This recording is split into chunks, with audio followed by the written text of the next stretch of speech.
Hamas നേതാക്കളെ പുറത്താക്കി അവരെ നിയമത്തിനു മുന്നിൽ കൊണ്ടുവരാൻ ഖത്തറിനോട് ആഹ്വാനം ചെയ്ത് ഇസ്രായേൽ പ്രധാനമന്ത്രി ബെഞ്ചമിൻ നെതന്യാഹു.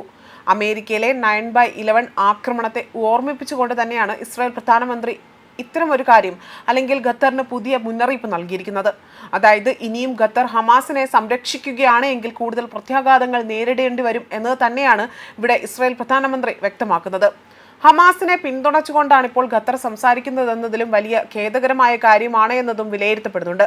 ഹമാസിന്റെ 5-അംഗ സമിതിയിലെ നേതാക്കന്മാരെ ഖത്തർ ഒളിപ്പിച്ച് താമസിപ്പിച്ചിരിക്കുകയാണ് എന്നും ആയതിനാൽ അവരെ വിട്ടുതരുന്നത് അതുവരെ തന്നെ ഇസ്രായേൽ ആക്രമണം ഘടിപ്പിക്കുമെന്ന് തന്നെയാണ് വിലയിരുത്തപ്പെടുന്നത്. അതേസമയം ഇസ്രായേൽ ജെറ്റുകൾക്ക് നേരെ തങ്ങളുടെ ഭൂതല വ്യോമ മിസൈലുകൾ ഉപയോഗിച്ചെന്നും ഇതോടുകൂടി തന്നെ ചില ഇസ്രായേൽ ജെറ്റുകൾ ആക്രമണം നടത്താതെ തന്നെ മടങ്ങിയെന്നും ഹൂതി സൈനിക വക്താവ് കഴിഞ്ഞ ദിവസങ്ങളിൽ വ്യക്തമാക്കിയിരുന്നു. ഇസ്രായേലിന് നേരെ നടത്തുന്ന ആക്രമണത്തിനുള്ള മറുപടിയായാണ് യമനിലെ ആക്രമണമെന്നായിരുന്നു IDF പ്രതികരിച്ചതും. വ്യോമാക്രമണം നടത്തിയത് യമൻ പ്രസിഡന്റ് കൊട്ടാര സമുച്ചയത്തിലെ സൈനിക കേന്ദ്രങ്ങളിലാണ് എന്നതാണ് ഇസ്രായേലിന്റെ അവകാശവാദം.